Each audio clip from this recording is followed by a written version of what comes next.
I firmly believe that everybody on this planet has a gift. It's your job to figure out what that gift is. Then it becomes your job to decide whether you're going to act on that or not. Everyone sees the work that you put in, but it's what you don't see is going to determine how far you're going to get. Action is what builds confidence. It doesn't start with belief. The real way for most of us is not to wait to believe, but to push ourselves to act, and through the action you will build the belief. All the time people say, oh, look in the mirror and you'll see why you're not succeeding. I don't believe that. It's what you don't see in the mirror, that's what's holding you back.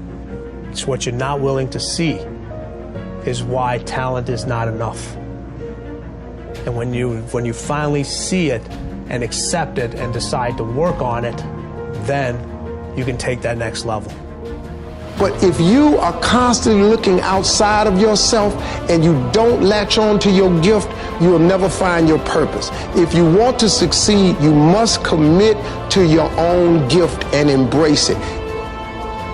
Now, this is how you know you're not living in your gift.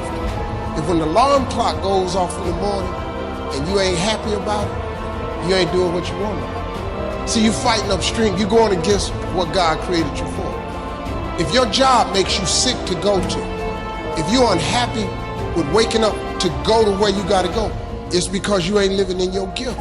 Some people are born to be teachers, caregivers, nurses, babysitters. Those are gifts. If you're living in your gift, you cool. It's just if you ain't. If you fry chicken better than everybody else, you should be somewhere frying chicken. If you do hair better than everybody else, you should be somewhere doing somebody's hair. Those are gifts. Telling jokes was a gift. They're just not just running, jumping. If you paint, you should be painting.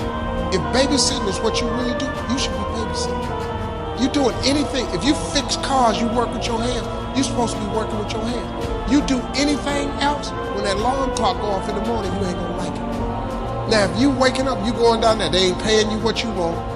You hate your coworkers. You down there, your boss has no business being your boss. I just never thought that anybody should be in charge of me. I always saw myself free. I just want to come to work. This is all I want to do. Bishop Jakes said this. I would hate to die and never do the thing I was born to do. You should look into that before you mess around and check out of here. I think everyone can always, brush up on their technique. It is, what we do is takes a lot of research. If you really want to inhabit a role, it takes a lot of work and training, and I think it's incredibly important to constantly, no matter how successful you are, it's incredibly important.